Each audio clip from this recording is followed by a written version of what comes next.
You can see the cones and tents in place. This is located along the 1300 block of Northwest 50th Street. So this testing facility is also going to be a drive-through testing site. But what is different is that the city is opening up testing, we just learned, to people 55 and older displaying COVID-19 symptoms. And there are also no National Guard members here. We're told City of Miami paramedics and firefighters will be the ones administering these tests. The idea here is to test a couple hundred people per day and to test for however long there is a need here. And you will need an appointment before you can come and get our AC service call when we make the repair. Yeah, I love the sale. Find all the trends you want at the prices you'll love.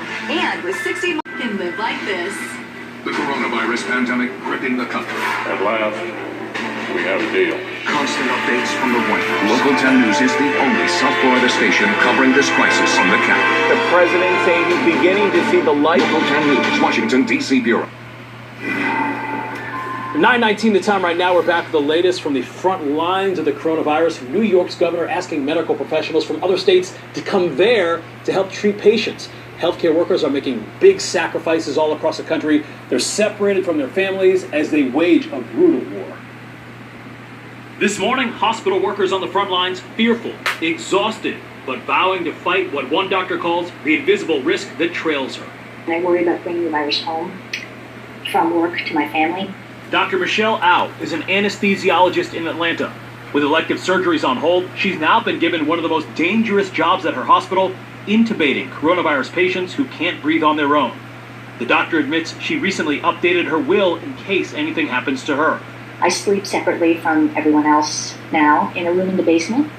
Sarah Moore, a nurse in St. Paul, Minnesota, and a self-proclaimed germaphobe, says she did everything right and still tested positive for the virus. I couldn't get out of bed. I mean, I felt like I was hit by a truck. Doctors and nurses have become a critical link for families unable to visit the hospital. They describe the emotional toll of being the last ones with dying patients. Their families can only say goodbye over a video app online. I just came from a patient's room. He's actively dying, positive diagnosis of COVID-19, and his family can't come, so I had to FaceTime his family, and it was just heartbreaking. And this morning, a growing death toll among healthcare workers, including neurosurgeon James Goodrich of New York. He made medical history in 2017 when he successfully separated conjoined twin boys during a 27-hour surgery. If you don't have a healthcare crisis in your community, please come help us in New York now. Heard that New York's Governor Cuomo urging healthcare workers in other states to help New York face the overwhelming crush of patients. Well, South Florida is showing support. Okay, so I looked at a couple of videos and they say the best way to do it is to put some oil on it. So I got this little plate right here. We're going to use some olive oil. Put that on there. Okay, so we got this. We'll pour this around them.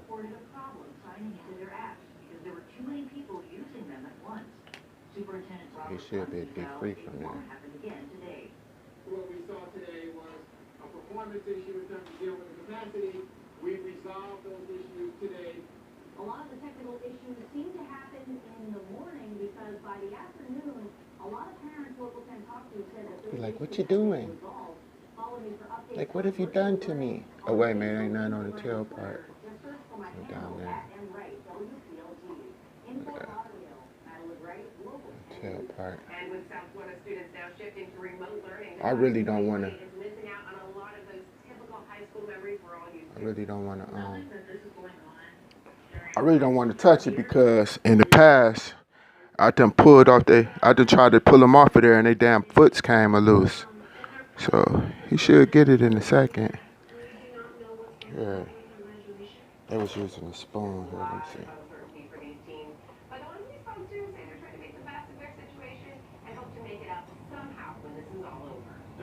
Okay. Looks like he's starting to get a little loose.